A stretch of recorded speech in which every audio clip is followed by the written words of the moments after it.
Kurogiri lets loose, Dabi's dream finally comes true, and a once sad man makes his long-anticipated return. Let's talk about all of this and more as we dive right into the newest chapter of My Hero Academia. So My Hero Academia Chapter 374 is finally out, and with it we get to see just how the warp villain Kurogiri is going to change the tides of this war. And let's just say he definitely has an effect in more ways than you would think. Who knew a simple warp quirk could prove to be so devastating to the heroes? But before I begin, don't forget to Detroit smash that like button and slide on into that subscribe button's DMs to hit that notification bell. And now, without further ado, let's jump right into My Hero Academia Chapter 374 titled Butterfly Effect. This chapter opens up exactly where the last chapter left off, as we see present Mike standing shocked in front of a now fully formed Kurogiri. That's right, the little essence of Shirakumo that stood out last chapter is once again covered by Kurogiri's ghastly form. God damn it, we were so fucking close!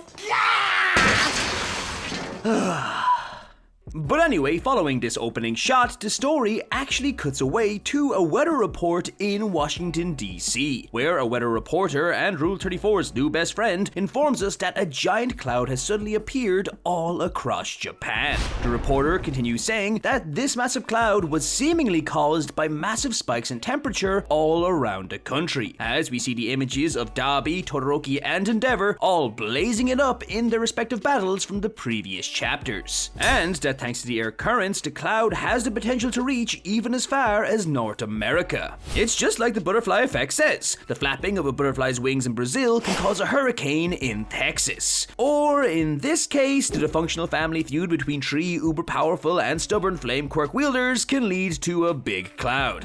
But it's after this statement where the reporter starts to change her tone, as she not only goes on to say that just like the butterfly effect, perhaps the birth of one glowing baby, the original quirk wielder, has led to the chaos that is unleashed in paranormal society at this moment, but also how it goes to show the world can be changed by the power of a single person. And that is why All For One is such a remarkable person. All For One's influence is even reaching the hot news reporters now. And with this last comment, the story cuts away from the weather report right on over to Camino Ward, where Dabi, fully ablaze and crispy as the crispiest cream, thinks to himself how his body won't be able to hold and make it to the Gunga Mountain Villa to see Endeavor if he wants to beat Shoto now. So he chooses to prioritize Endeavor and attempts to fly away towards the villa. Shoto, still in utter shock that his brother can not only move but has the energy to do so, realizes what Dabi is doing and tries to bait his brother into fighting by taunting him, as Burnin realizes that Dabi's body is really on its last legs. However, before Dabi can respond to Shoto, Skeptic contacts him and lets him know that there won't be any expenses on this trip, as a warp gate portal opens up right in front of him. But before we can see what happens, the story cuts to the floating UA, where we see Manuel and Aizawa checking up on how Monoma is doing. Monoma informs the duo that he's fine, and in typical Monoma fashion, he states that this fight will go down in the future history books, so he needs to play his part and make sure everyone will win. Back in the main arena, we see that Midori and Shigaraki's fight is picking up exactly where we left off, with Shigaraki now with a massively inflated chest, might I add, on the verge of defeat, as Midori prepares to hit him with a finishing blow. But before he can, a warp gate portal appears right behind Aizawa, Manuel, and Monoma, and out from it comes out Present Mike and Nana Shimura's hand. And as these portals appear, All For One, in typical All For One fashion, begins to make a speech, stating he always trusts in people's feelings, and that he knew Spinner would succeed. He then goes on to reveal that he installed a micro device in Nana Shimura's hand, so that once it made contact with Kurogiri, he would know exactly what to do when he woke up.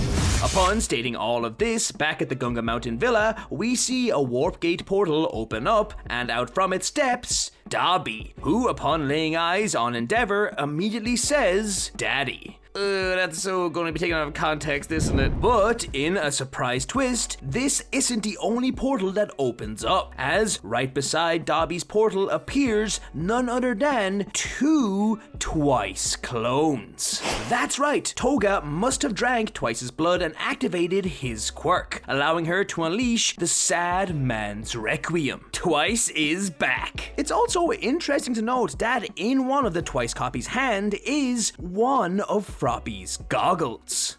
What has he done to poor Frog Girl? And with this, chapter 374 comes to an end, as All For One begins to tease Hawks, stating it's time to see what would have happened if Hawks hadn't have killed Twice in the previous war, leaving the already severely injured number 2 hero with nothing else to say but, we have to kill him now. Overall, this was a short but great chapter. From Dabi making it to Endeavor, Kurogiri bringing present Mike to Aizawa, Toga drinking Twice's blood, bringing him back to life, all the way to the damn weather girl who couldn't help but bring politics to the newscast. So much has been set up in such little time. I mean, now we can get Hawks versus Twice 2, Dabi versus Endeavor, Aizawa and present Mike versus Kurogiri, and even Midoriya versus non-quirk erased Shigaraki. And that's not even mentioning how All For One is still just chilling there in his prime. There has been so many conflicts that have just been set up, and we still have yet to see Aoyama and Fat Gum, Kirishima and Mina, and even Uraka and Froppy. To be honest, with the return of Twice, I feel like Uraka and Toga will be where the next chapter takes us, and we will see what exactly brought about the use of Twice's blood, and if our beloved Supergirls of 1A are alive. But let me know what you think of this chapter. If you like this video, don't forget to leave a like and comment what you think is going to happen next. For more My Hero content, subscribe to the Lunchtime crew. Thank you so much for watching, and I'll see you in the next video. Plus Ultra.